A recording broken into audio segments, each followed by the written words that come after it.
You had some bigger fish to fry, for sure. Don't need a transcript.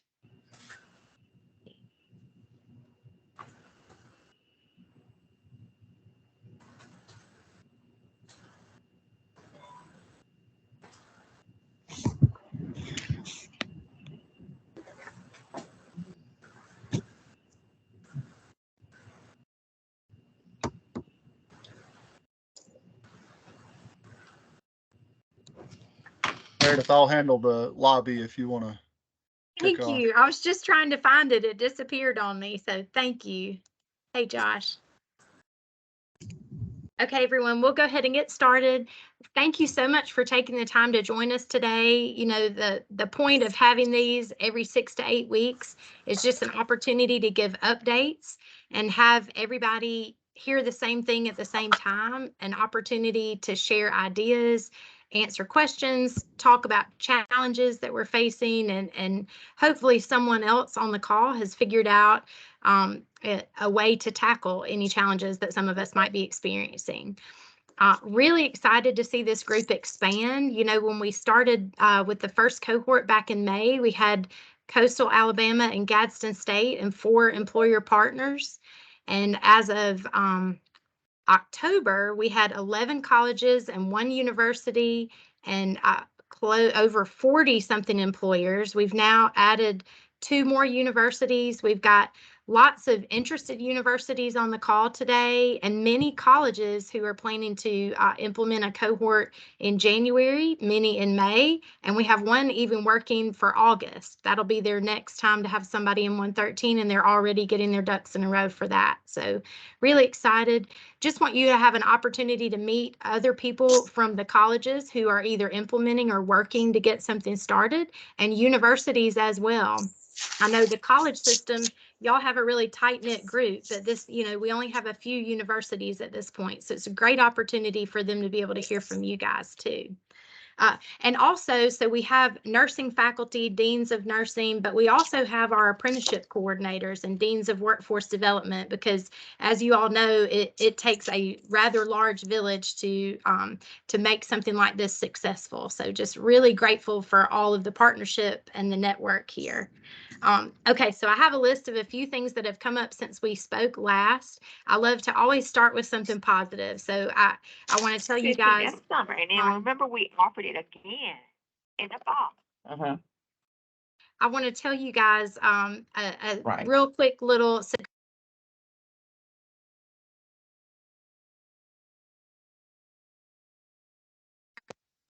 Right after we had our last meeting, that next Friday was a signing day at Jeff State, and I got to meet one of Anita's apprentices, and I was just asking her how it was going, and she said, "This has been life-changing for me." She said, "I'm a single mom. I have to work 40 hours a week, and I already worked at the hospital. And I haven't had a day off in as long as I can tell you. And now that I'm in the apprenticeship and I'm paid for my clinical hours, I'm still working 40 hours a week, but I get 1, 2, sometimes even 3 days off in a week, and I don't even know what to do with myself." So I just love it when we get out there with boots on the ground and we get to hear how this is, you know, changing the lives of the, you know, the students that, you know, that at the end of the day, it's about those students, right? So yay for that little story. And where Josh encouraged me, maybe at some point we'll do some kind of nursing apprentice profiles. And because Auburn had a really cool story, 2 of their apprentices are married veterans and they have 5 children. And so just getting out, you know, in the communities and hearing from your apprentices, you know, how this is impacting them. Okay, so number 1. This is one thing that we ran into. When you're having those informational meetings with your students who are interested in participating, ask them if they already have prior commitments with an employer. Something, you know, we didn't really see this coming. If they've accepted scholarship money from an employer, they might have a commitment to then work for that employer for a couple of years after school. And if they enter into an apprenticeship with a different employer, that's clearly a conflict. Okay, so just, you know, item of note, if y'all want to discuss or ask questions, y'all know I'm not very formal, so you just chime in if you have questions or anything to say about these things on my list. Okay. Also have gotten questions about what happens when an apprentice falls behind, if they withdraw from school, if they fail a class, what happens. I went back and looked at the administrative code, just to make sure what the wording was there. And so just want you to know, it doesn't mean that you have to tell the employer that they have to then fire that apprentice. We have had that happen in a couple of instances.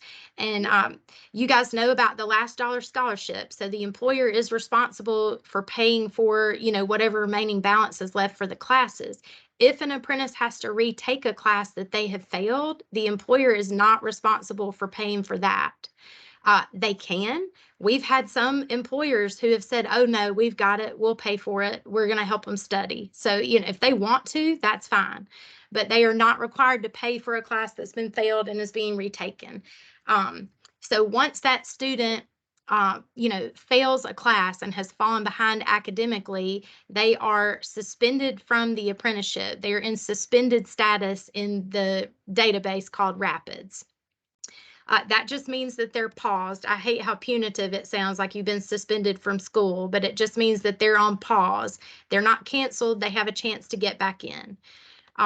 So then once they get back in good academic standing, then they can get back into the apprenticeship. So the school is responsible for notifying the Board of Nursing, and at that point, the permit becomes invalid. So the employer has some options. They can, of course, let that apprentice go at that point, or they can keep them on in a different job title. That's what, I don't want it to sound like we've had this happen a lot of times, but it has happened a little. And the employers that we've spoken with have said, we love our apprentices. We're going to do everything we can to help them be successful. We're going to put them in a PCT, a CNA, a clerk. We're going to put them in another role, help them while they're in school. Then once they get caught up, we're going to put them back in the apprenticeship. So that really, those are their two options at that point. Josh, do you want to add anything to that? No, I think that's a pretty good summary of it. This happens in all apprenticeship programs. The only distinction here is that there's an attachment of the nurse apprentice license to being an active apprentice. So when you get paused and you fail a class or whatever, and you're no longer an active apprentice, then that license is automatically, well, it's not automatic. It is no longer valid, but the sponsor school has to tell the Board of Nursing, or the Board of Nursing wouldn't know that license was invalid. So just a little bit of an extra step for you guys because you're dealing with a licensed occupation. But the main thing is, like Meredith said, we're not looking to, we the sponsors and we the AOA, we don't want to prescribe to the employer how they have to deal with that employment situation. That person is behind on classes, but they're the greatest employee ever, and maybe they failed a class because they had a death in the family or something crazy happened, and that employer says, no way I'm losing this person. I'm going to slide them over into this other role until they get caught up on classes, whatever. We just want to make sure the employers are aware of all of their options for doing that, but also that the apprentice knows, hey, if you do get suspended out of the apprenticeship program, your nurse apprentice license is invalid until you're reinstated. Okay, thank you. For those of you who are using WorkHands, and let me back up because some of you might not have even gotten that far. WorkHands is an app that you can have on your computer, your iPad, your laptop. Our office has purchased a statewide license, so it's at no cost to you if that's how you choose to track your apprentice's progress. Many of our nursing apprenticeship sponsors are using that. It's really great. You can, choose who all has access to it. You can log in at any time and check the apprentice's progress. And one of the columns that we added that we don't normally have in apprenticeships, kind of like what Josh said, this has to do with your license. We added a column for validated by school or approved for field training by school. Then I got a really good question the other day. Well, what if the journey worker accidentally clicks one of those, and then we wouldn't know who clicked it, and how would you know that it wasn't supposed to be clicked? You guys get what I'm saying? So WorkHands has worked with us to create a different I can't think of the word, like permission, I guess. You know, you Different have user role. Yeah. yeah, a different user role. So you have the supervisor, you have the journey worker, you have the apprentice. They've now created a different role called instructor. And that doesn't mean it has to be a classroom instructor, but it just means you from the school side, the sponsor. So depending on how you want to do things, I'll use Tiffany and Monica as an example. Tiffany, you know, is my nursing person from Coastal, and Monica is my apprentice person. Tiffany could tell Monica, okay, they've been checked off on these 20 competencies. Will you go in and mark that they've been validated to do those things? And then Monica could do that. It doesn't matter who from the school, but we just wanted y'all to know only the school has permission to mark validated by school. So we make sure it's just a safety thing. We don't want somebody else to accidentally do that. You will have the option to mark. I don't know if it says validated by school or approved for field training, but it all means the same thing. Or you can put not taught by school. I know I see Robin on the call. Kat, you know, had grayed out some of the boxes. There's some things here that we don't teach at all. So you'll have those two options with the instructor role, you know, validated or not taught here. Now, the Board of Nursing did say if it's something, I think that the 12K EKG lead, something like that is the example we usually use. If you don't teach that, but your hospital needs them to be able to do that, they can teach that. But then, you know, you've got your documentation there. We don't teach that.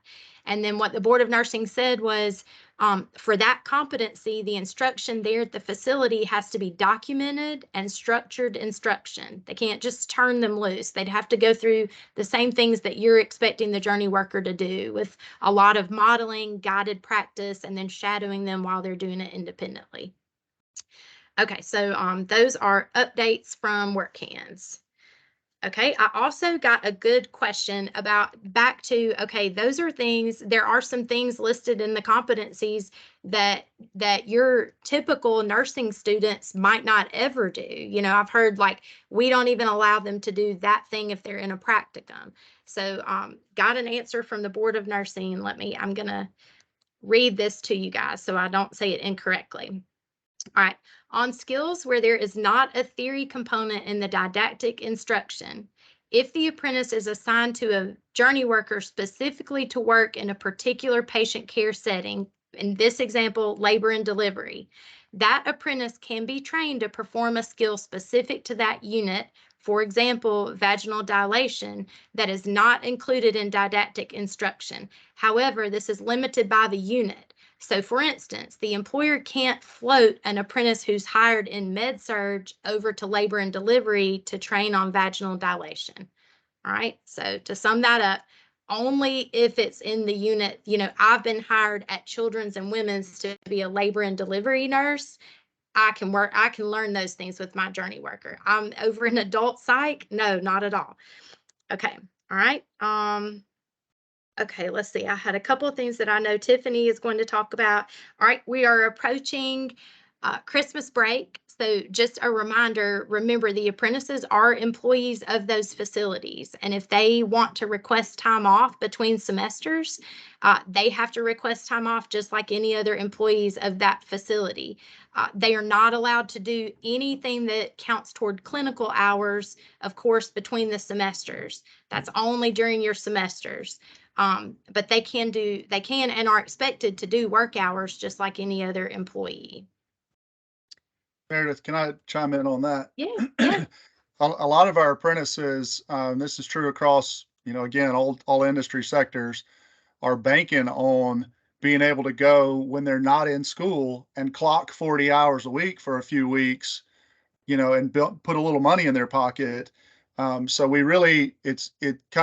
we're asking you to communicate this both to your employers and to your students.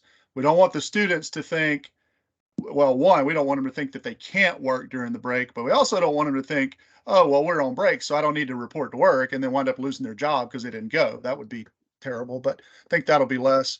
But we really want to make sure that you've communicated to both the nurse apprentices and the employers. It is completely acceptable for you, because that's a little different, right? Y'all have not normally, if they were just doing clinicals, they weren't going during spring break or Christmas break or whatever.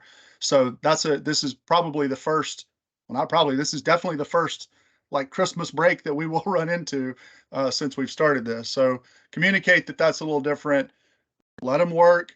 Let the employer work them as much as that's a normal employment situation. And you can get into trouble with some Fair Labor Standards Act stuff if you tell the employer you can't work them during that period. Well, now you've blocked that person from earning money. You don't want to get into that mess. So anyways, just communicate to the students, hey, it's Christmas break, but you're not off. You have a job. If you're going to take time, request it. And then likewise to the employers, hey, these people, they're available. They're not in school. Shoot, use them, work them, put some money in their pockets.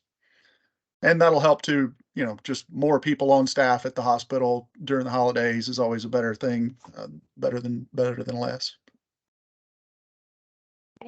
Thank you. Speaking of legalistic things, I wanted to tell you guys, and I'm sorry, I have not sent you the wording that Josh has about the, oh gosh, I can't think what that thing is even called, about, where employers can't talk to each other about wages. That thing. The anti-competitive, yeah, so it's anti-competitive clause. So yeah, we got a few examples after our last conversation. We asked some people to send us some examples of those. And I'll just say, will you talk about that again, since we have a lot of new people on the call, and then I'll tell y'all about my experience that I ran into in a meeting a couple of weeks ago. Yeah, so it's very very easy to slip over into a conversation. If you guys are all group employers, you have group sponsors, you have multiple employers you're working with, and you may be having a convening, or you may be having a conference call with 2 or 3 different hospitals or nursing homes or whatever. And it's easy for them to start talking about, well, we're starting ours out at $12 and we're finishing them at 19, or, we're giving them $1 bump for every whatever. That is very specifically, clearly illegal on no uncertain terms.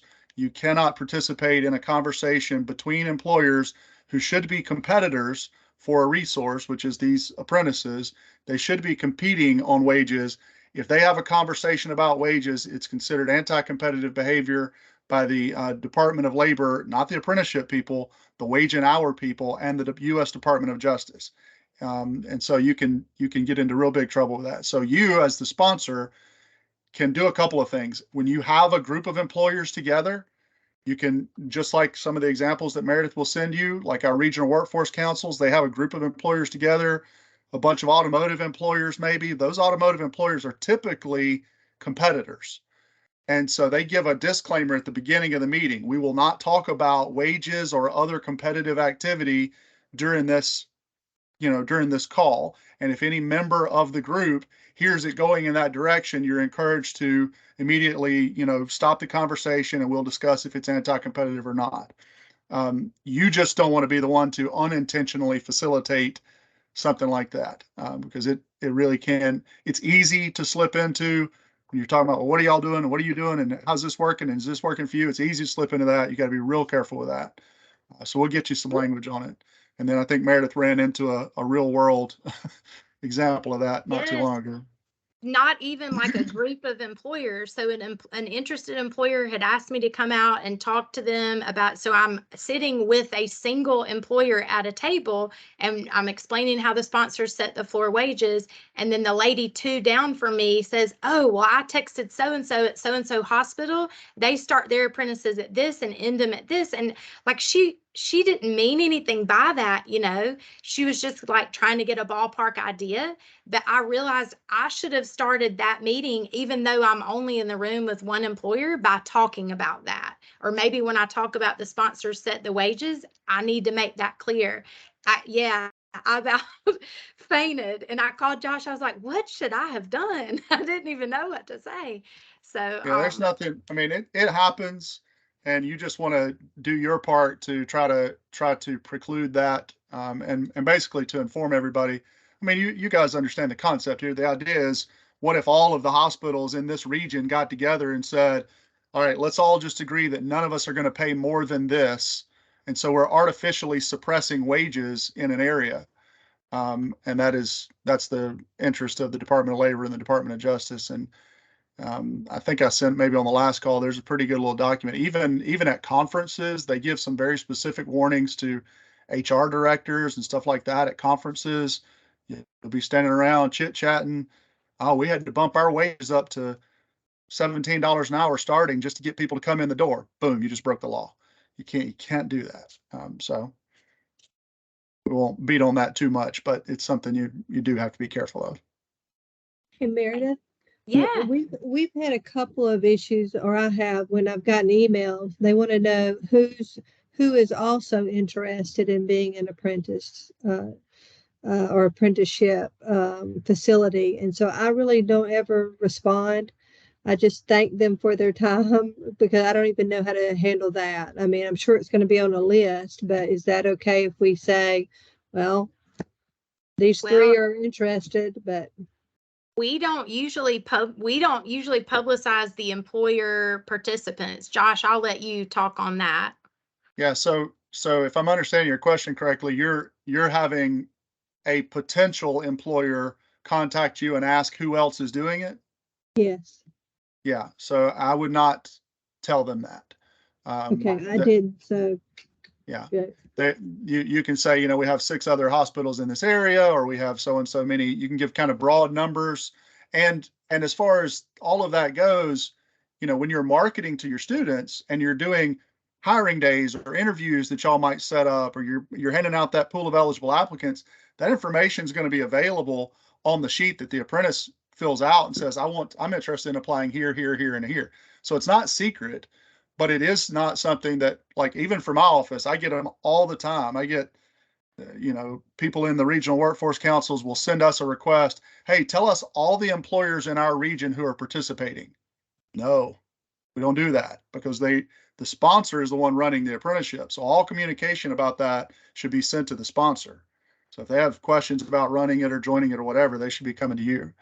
And there's no valid reason for a potential employer to need a list of all of the other employers out there. Now, with that said, I have had big companies come to me and go, well, we're interested in doing this, but the lawyers here are afraid of X, Y, and Z item in the documents.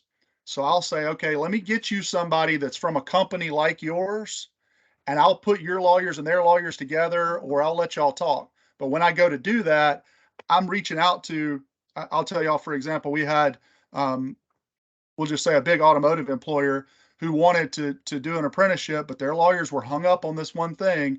So we contacted BASF. Y'all know BASF. We contacted them. We said, hey, you guys are huge just like them. You have the same kind of setup. Would you mind talking with them and giving them your experiences? That's fine. You can do that. But you're asking BASF if it's okay to connect them. You're not just throwing everybody's name out there and now all of a sudden they're getting, you know, a whole bunch of calls, whatever. The other thing is you will frequently be asked, well, who are you working with? Who are you, not only who's already in, but who's developing this? In our office, we have a very strict policy. We call those prospects. Until they're signed on the dotted line, they're a prospect, and we don't share prospects. And I learned that the hard way. I learned all my lessons the hard way, but I learned that the hard way early on because somebody asked me, and it was kind of, you know, somebody that I need to report to. And they asked me, and I told them we were working with such and such a company. And then they kind of let the cat out of the bag before the company was ready for that to happen. And they were planning to announce that as part of an incentive package. And it was related to some possible unionization efforts and all this kind of stuff. And boy, I was on the hot seat for a minute there. So if you're working with, once they sign that Appendix D and they're on with you, fine, they're on with you. And their name is going to appear on applications and stuff like that. But we don't tell anybody until their name is on that paper. We don't tell anybody who we're working with. Long answer to a simple question. So I hope that was what you're looking for. Yeah, but thank you for the question, Martha. Okay, so those are all the updates that I had. And I believe, Tiffany, if you're on the meeting, Tiffany was going to share just a few things. You know, Kenneth is not able to join us. He's got some stuff going on at Gadsden today. But I asked Tiffany to just kind of give us some insight, you know, on her journey from May until now, anything that's working well, some lessons learned. Are you here on the call, Tiffany? I am. Good Yay. afternoon, everyone. I have with me in my office Natalie Dukes. Natalie's our departmental director, and Heather Skelton, who is our clinical coordinator and apprenticeship coordinator. So Meredith shared 3 questions with me prior to the meeting, some talking points. So we'll touch on those first, and if anybody has any questions, we're happy to share anything, any knowledge we have with the crew, and we're also happy to share our documents. So if you would like a copy of our handbook or anything of that nature, I could share that with Meredith, and she can get it out to the group. The first question was about expediting the process throughout the semester because it can be lengthy in terms of all of the paperwork requirements, the onboarding requirements. So I think my biggest piece of advice for that would be to start early. And have a clear schedule of deadlines and clear communication with all of your clinical agencies that are participating. So one thing that we learned that we've implemented this semester is having those dates available at the very beginning of the semester and following those as strictly as possible. Now, there has to be some flexibility for certain circumstances, but to the best of our ability, we're following those deadlines. And that starts with, at the new nursing student orientation, we provide an overview of what an apprenticeship is and let them go ahead and start thinking about those opportunities that are going to be coming so that they know a little bit of information about it before it comes time to hear the spiel from the clinical partners and then determine if they want to apply or not. I think that's one of the best things that we've done. We have an apprenticeship fair, and it looks a little different than the first time that we did this. Initially, we had them come to a big area, separated by a little bit of distance, each different facility, but they came on that same day and students visited tables. We found that it works a little bit better for each individual facility to come at a scheduled time, maybe within a couple of days, time period, but they have the floor themselves, just them in the room for a good, 15 to 30-minute time period. And the students are a captive audience at all times. So that's helped us. After the apprenticeship fair, we give the students a certain time period to consider their possibilities and to turn in their application to us. And then again, we have a deadline for the apprenticeship coordinator to provide that information to the clinical partners, and then we give it about a 3 to 4 week time period where the clinical partners can decide if they want to interview or if they need to, have those applicants provide an essay. So they have the ability to screen their applicants, determine who they'd like to hire as their apprentices, and get back to us, and then the onboarding can happen. We schedule a couple of different journey worker onboarding opportunities at the facility each semester. We have decided we can't just have one at each facility because obviously it's very hard to get a group of nurses together in the same room at the same time with how busy everything is and the floors are so busy. So it's worked well for us to do 2 to 3 onboarding sessions, and they last about 2.5 hours for the journey workers. For the students, we have a mandatory date. And it's, again, at the beginning of the semester, we have that date set and they know that they have to attend. And that's just part of the experience. If they want to be an apprentice, then they need to come aboard and they have to attend that orientation. With our journey workers, it's really important to get everything that we can from them at their onboarding. For ACEN, we knew it was very important to have a transcript. We knew it was important to have a resume, and that's truly been one of the most difficult things for us to obtain that information in advance from them. So Heather created a credential form that can replace the resume because we were having so many problems getting those resumes. So now when they come to onboarding, they can complete that credentialing form. It acts as a resume. They sign that, and we have it up front. So making sure that we get those documents before the students are ever allowed to start as an apprentice in the facility, that was huge for us.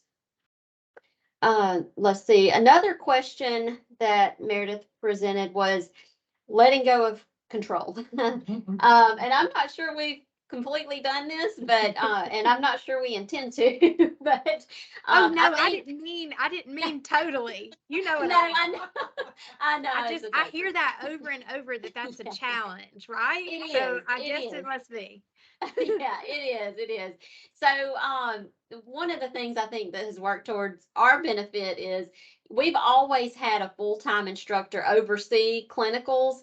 So really, this is just another element. They're still overseeing that clinical piece in terms of going and visiting. So they'll randomly pop in a certain number of times. And what we have decided was 50% of the clinical experiences, the full-time instructor is to do a random visit and just basically get report from the student. And this is something that they do anyway. You know, they are charged with making sure that the students are being prepared clinically regardless. So they're popping in, getting those random reports at least a certain number of times through the semester. So really, they haven't seen any added workload in terms of visiting the students. Now, the paperwork is a little bit trickier as far as clinical paperwork requirements.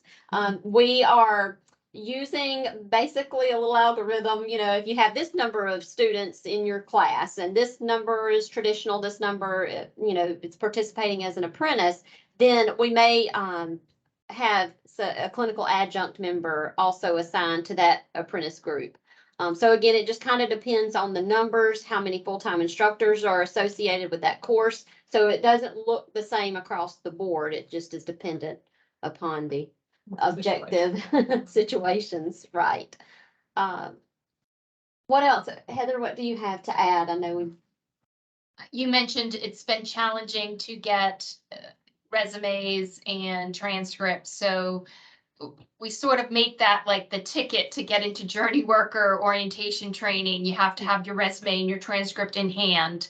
Again, that's sort of your ticket into the room, unless we already have that on file. And as we've been doing this a few semesters, we are collecting a fair number. So not everyone is a brand new journey worker to us every semester. those are the main things.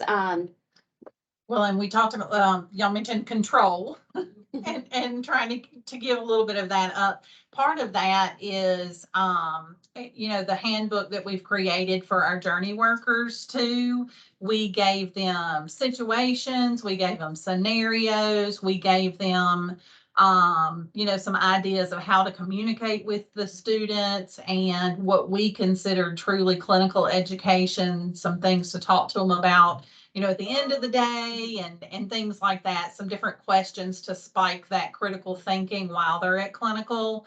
And I think they really appreciated it. So giving, you know, the journey workers or the mentors some guidance, you know, ahead of time, I think that really helps out too, because then you feel almost like they're an extension of you, you know, an extension of the college. And is what, you know, that's what we want our partnerships to be. So we had to do a little education up front for our mentors and our journey workers, not on individual skills, but how to truly educate or how to teach. And I think that's really important that they understand that portion of it, you know, prior to actually starting the hands-on, you know, the hands-on skills. They're not just there to watch.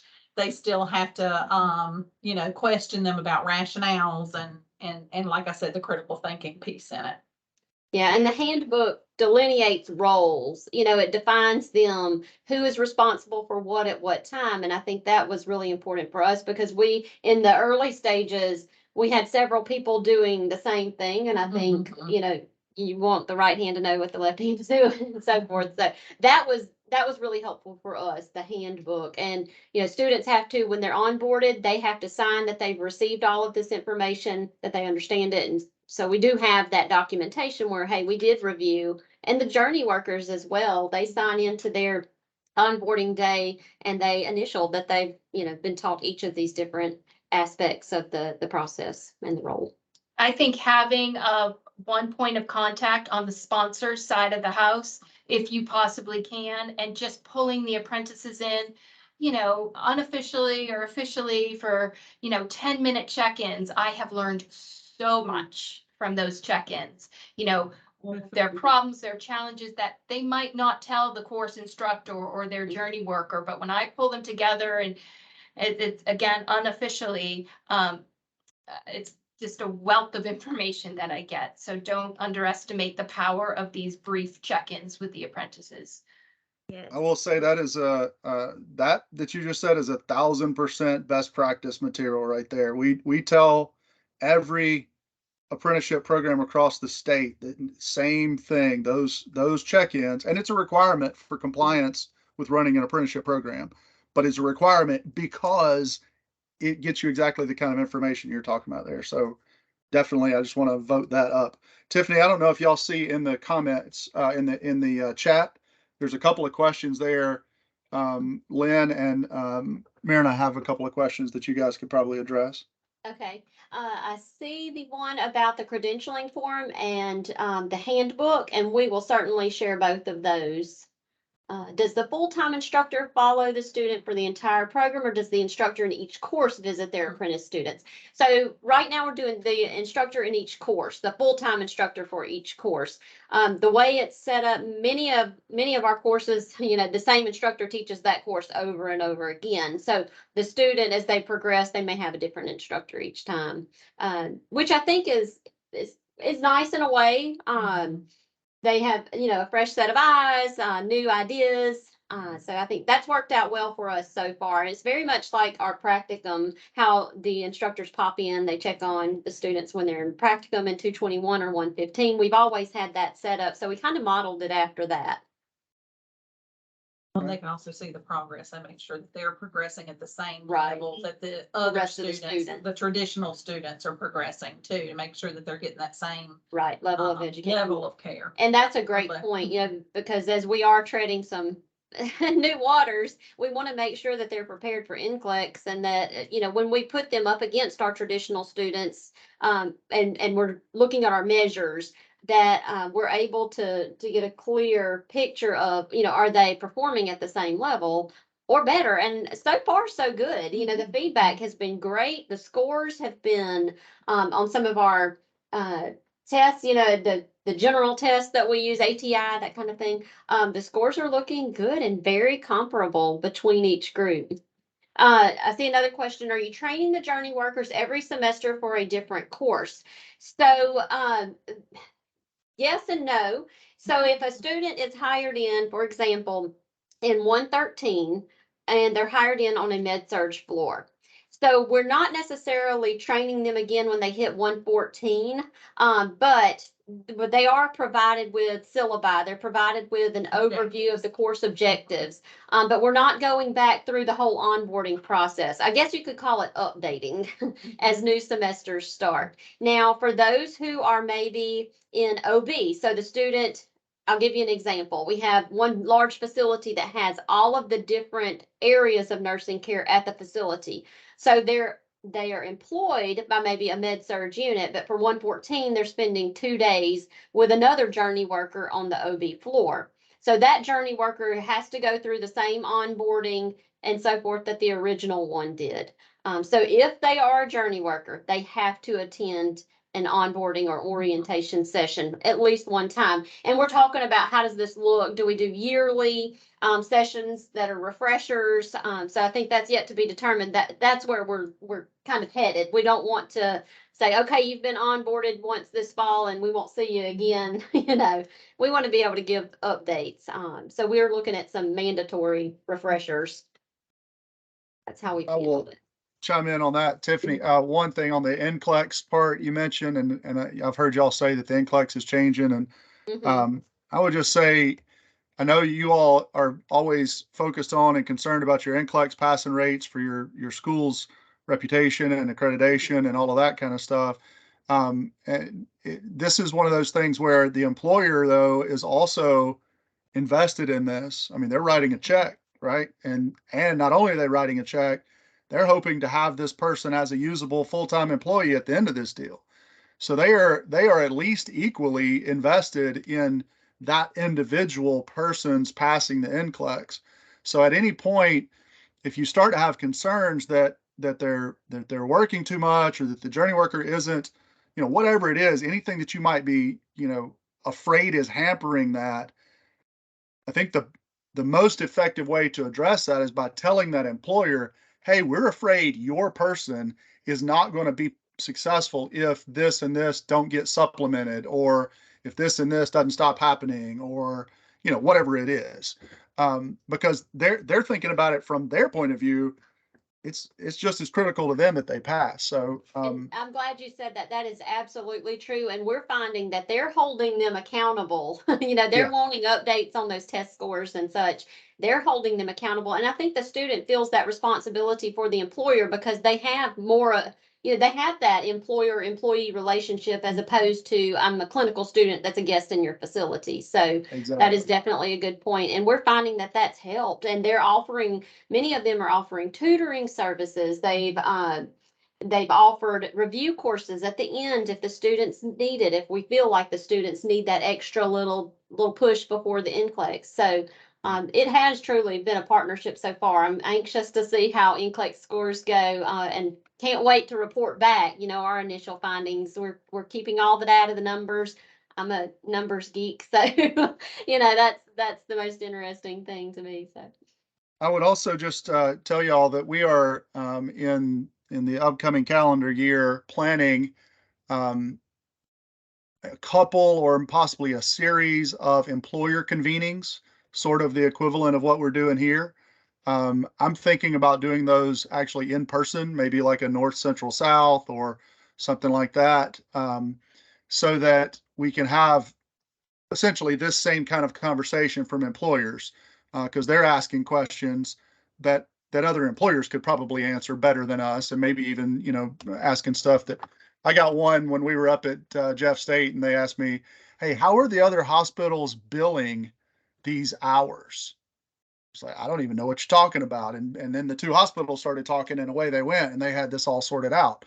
But stuff like that, inside baseball things, if you want to say, that are for employers. So just so you know, we're talking about that, and we'll be reaching out to y'all for kind of probably some maybe locations to host or just ideas. But we want to be able to open that up to people who are actively participating, or people who are thinking about, or employers who are thinking about participating, so they can kind of do the same thing y'all are doing, not in a steady ongoing whatever, but just maybe one or two of those. And then the other thing, you're talking about all this onboarding and this training.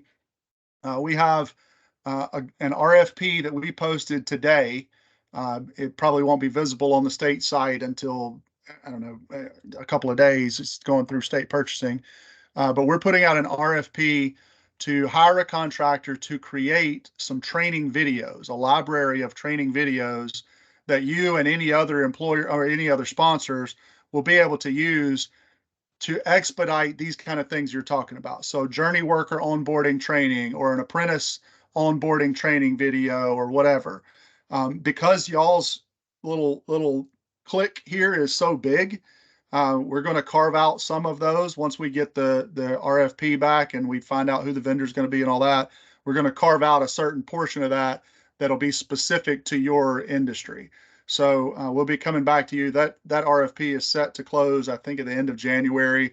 And then once we have a vendor selected, we'll be coming back to you to probably do a little polling and ask for, what would be your top choices for some videos, maybe even get a little subgroup of y'all together to help develop some content so that we can give you something. And we know that it's different, it's a little different flavor at every school. Who do you talk to, Susie or Jane or Joe or what? Not talking about that level of specificity, but some of the broad stuff, so you can have that done. They can do some pre-work. I'm thinking about your journey workers. Hey, y'all watch this video before you come in. Bring your, whatever you said, transcript and resume. Watch this video, bring your transcript and resume, and now we can cut down that onboarding training to 30 minutes or 45 minutes because you've already watched that pre-training video. That's the kind of stuff we're working on. So just a couple of things coming in the pipeline for 23 that I wanted to make y'all aware of, because we probably won't talk again before it's 23. There's Josh, more do you questions wanna- coming in the chat. Yeah, Oh, do yeah. you want to answer Martha's question about the possibility of open enrollment? How often will you allow a student to enter into an apprenticeship only at the beginning of the semester, or do you think you'll have open enrollment for employers? So that is a decision for you to make at the sponsor level, how you want to accept applications. with your programs being so clearly kind of cohorted, there's right at the beginning, Tiffany was talking about that calendar of dates. I would probably recommend that you specify a window of time for your programs. We're going to accept applications during this window of time because then we're going to communicate them to our employers and so and so and so and so. Now you could be, if you wanted, you could make the choice that we'll accept applications in an ongoing fashion. We'll have that whole big stack of applications for the apprenticeship, in an ongoing fashion, and then we'll evaluate them at X window of time. You could do that as well. The pros of that is you get more applications in. The con of that is a lot of those applications will be stale by the time you go to evaluate them. They've already moved on, got another job, whatever life has happened. So Tiffany or anybody else that's already running programs, I think y'all probably, you're thinking of a cohort model, right? You come in during this period of time. Yeah. We ended up designating a particular time and that's it. We have to stick by that. Just, we're fairly large. And so for the logistics, for it to work out and for us to feel like we had, a handle on how things were going and what students have applied for organizational purposes, I think we would have lost our mind if we would have tried to keep an open, like continuous process. We had to have certain deadlines, certain dates, and that worked tremendously well for us. And as long as you put those out far enough in advance that people can prep for that, you can say, well, we're only going to accept them during this window. But we can start telling people when that window is going to be, to be compliant with the guidelines for apprenticeship program. You should be advertising at least 30 days is the rule of thumb, at least 30 days ahead of accepting applications. But that's in at least. You could be telling people all year long, hey, the next year, the next batch of applications we'll be accepting is so-and-so. Right. And especially if you think about recruiting, and I know that as we start down this path, the next step is going to be building a pipeline so you got more coming in. Some of you have more than you can handle already, but think about, I've gotten this question this last week, week before Thanksgiving, about high school dual enrollment. How can all of that work?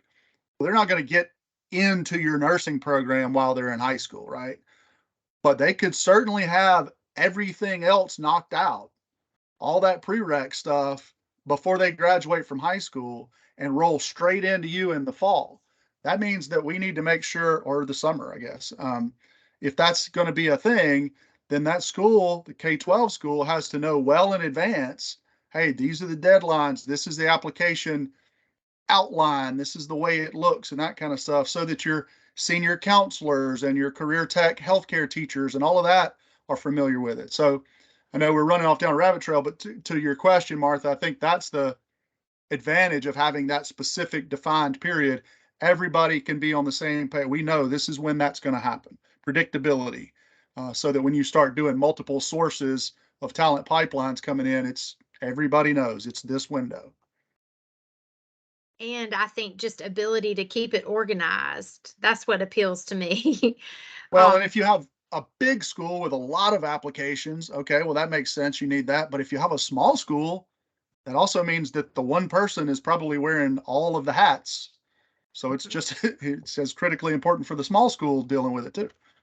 Yes. Tiffany, I think I see a question about the mobility program. Will you talk about that a little bit? Okay, I do not see the question, but Well, it says, are the students transitioning from the LPN to RN, and then it's got nursing 209 also eligible? okay, so what we're doing is we are allowing students who come in at the 209 level to apply for an apprenticeship.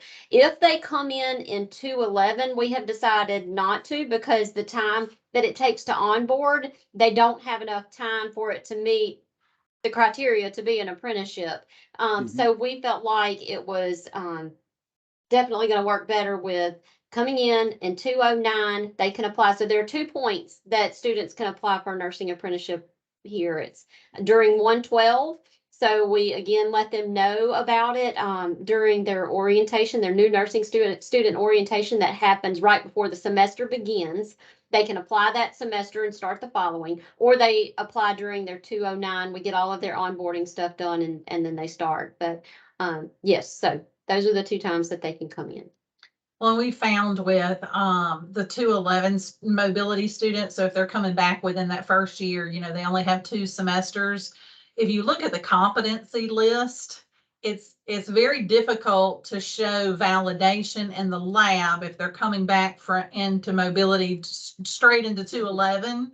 There's no way for us to show validation in the lab because they're not in a lab for 211. You know, they come straight in, and not only that, most of them, if they're working as an LPN at the hospital where they're wanting to an apprenticeship, they're already making more than what the apprentices would be making at that level. So that was really kind of a, it's kind of odd. And you have to do it very situational, looking at the individual student that comes in as a mobility student when you're looking at the competencies and things like that, because they've already met most of those competencies when they were in school as an LPN. So, you know, it hasn't, we're still working as far as the mobility students go, those that came through 209. So we'll see how they transition next semester. And Central Natalie, Alabama has a plan for that too, right? Are Central Alabama folks on here? I think I remember them talking about Yes, we mobility are. students. We're doing the same thing that Coastal's doing, only 209, since they are in the lab and we're able to kind of see where they're at. Yeah, Mhm. okay. and Natalie, please make sure the employers know, I'm glad you mentioned that about like they're already making more money. You know, they can always pay more than what they've put in that Appendix D. If they have an LPN who's been working for them for 22 years, you know, and wants to go back and get an RN, they're probably making more than that. So they can always pay higher.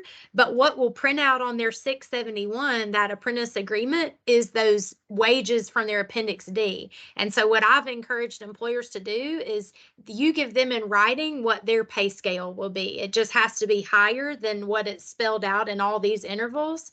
And then you attach it to that 671, because you want them to have in writing, that's not my wages that I just signed on to, you know?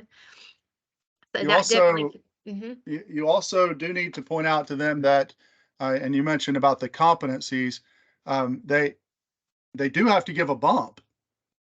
So if we call it a bump, you know what I mean, a pay increase. Mhm. When you hit a new level of competencies, they have to get a wage increase, even if they're above that floor.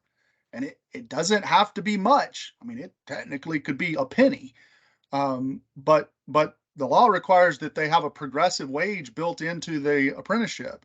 And so if the standard wage progression calls for me to go from $15 an hour to $16 an hour, but I'm a mobility student, so I was already making 20. I don't have to go from 20 to 21, but I got to go from 20 to something when I make that next move. If there's a bump at that spot, I have to get a bump. But I'm above the floor that's defined in the standard, so it doesn't have to be the same dollar amount or even the same percentage. It's just got to be a bump. So they do have to give something reasonable, you know, or I say reasonable, but they have to give something to be compliant, and they ought to make it reasonable. We've got another question too. Are you reporting to each employer the student's progress each semester? And that's with all of our apprenticeships, that regular communication, letting the employer know. Remember, the employer is picking up last dollar scholarship. They're paying for those classes. You're letting them know how they're doing in class. They're letting you know how they're doing at work. And this is a federally recognized education program. So when the apprentice signs on, they're agreeing to, it's in the law that you as the sponsor can communicate about their progress in school. The employer can talk to you. Some people prefer to still have them sign a FERPA agreement. That makes them feel better. Just know that you're covered under the apprenticeship law for that communication, but you can always put that added piece in there. The more regularly you communicate, the better. You know, we don't want to get 3 weeks from the end of the semester and, you know, like you guys were talking about, those regular check-ins with the apprentices, checking in with the journey workers. You just don't want it to catch you by surprise. And we want to have those safety nets ready to put in place if somebody's falling behind either place. So yes to regular communication. All right, Dr. Brock, do we need a contract with each facility that outlines exactly what they will pay for based on the last dollar scholarship, such as tuition, fees, supplies, textbooks, miscellaneous? Not from our office's standpoint. And You I might, saw, you might, this is a silly example, but my son goes to Auburn. Let's say he goes into the nursing apprenticeship program at Auburn.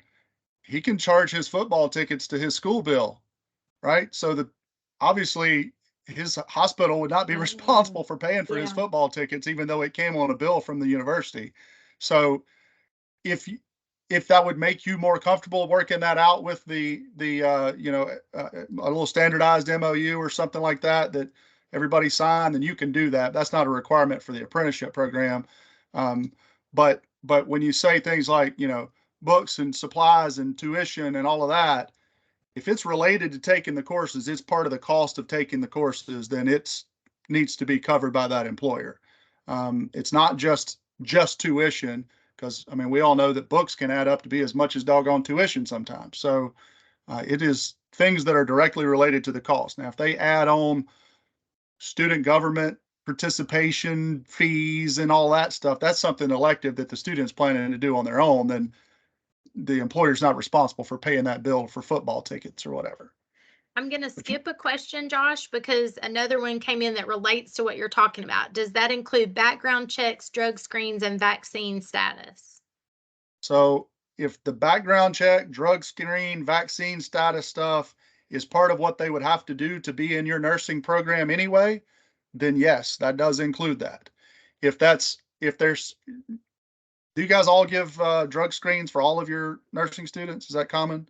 Okay, so if there's some other thing that is an employment requirement, then the employer is going to handle that directly. But if it is part of getting into nursing school or being a nurse apprentice, it's a regular, everybody else would pay this bill, then that's also included. So, okay, before Josh, I go, go ahead, I'm Robin. sorry, Meredith. So those things occur prior to them ever becoming an apprentice. So that would not count. That has to occur before they come into 112. So the employer would not be responsible for that if they're having it as part of our. It's only from the time I pick you up as I as an employer, am only responsible for your bill for the time I pick you up as an apprentice forward. There's no retroactive or anything. Those all have to be done before they're ever even accepted as a nursing student. So, yeah, okay. They're not eligible for apprenticeship until after that starts anyway. Yeah. But that question came from Sheila, who has the accelerated bachelor's program. So hers might be a different case with that. And it's the same thing. They have to do a drug screen after about the third semester because they have to do one annually. So, that's up to them to pay for that, or they can provide it from their own facilities too, because that's the only, unless they're going to another clinical for something, so if they have to go to another clinical agency, then we would have to have proof that we could send those, results off to that particular clinical. All right. Before we move on, while we're still talking about the last dollar scholarship, I saw that Kelly Morris from Calhoun joined. She has a really great form that she has developed. Josh loves it, by the way, Kelly, and wishes all apprentices use this.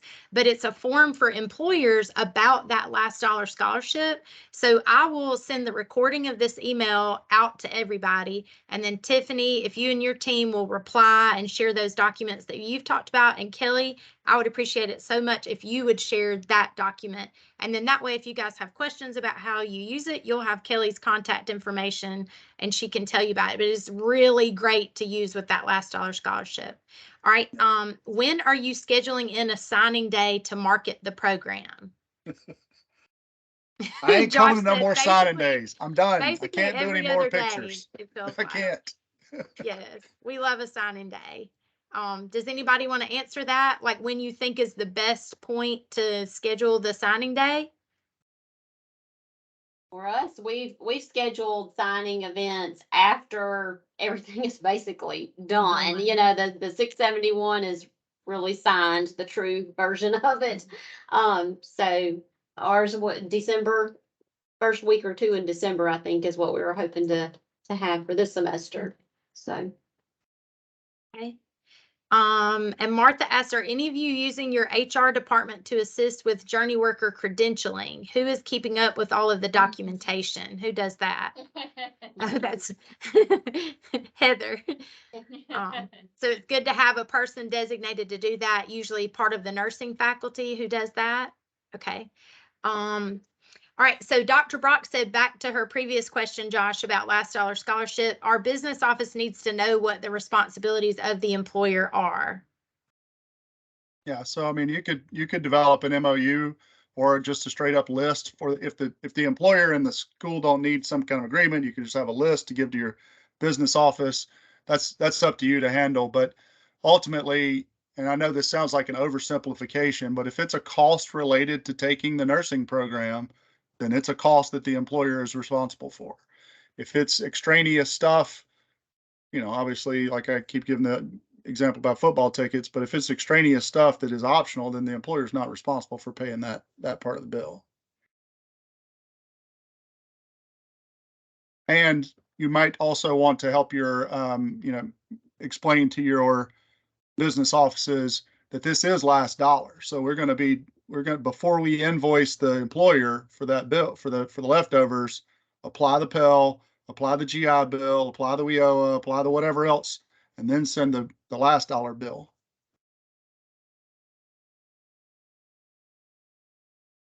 Great questions today, everyone. Thank you so much. And we appreciate everybody signing on and participating. Like I said, I'll be sending out the recording to everybody who was on the invite. Please feel free to forward it. And when I send out the invites for the meeting, if I leave somebody off, please forward it to whoever you want to join. It's not an exclusive meeting. It's not a required meeting. This is just optional. And, we've put these together to try to provide a resource to you guys. As always, please reach out if there's anything we can do for you, and then look for the documents from Kelly and Tiffany and her team to come behind the recording. There aren't any other questions. That's all I had. All right. Good. All right. I'll send out another invite for our next meeting sometime in January after the break. So I hope everybody has a Merry Christmas and a Happy New Year. Y'all too. Thank you so much. Thanks, everybody. Bye.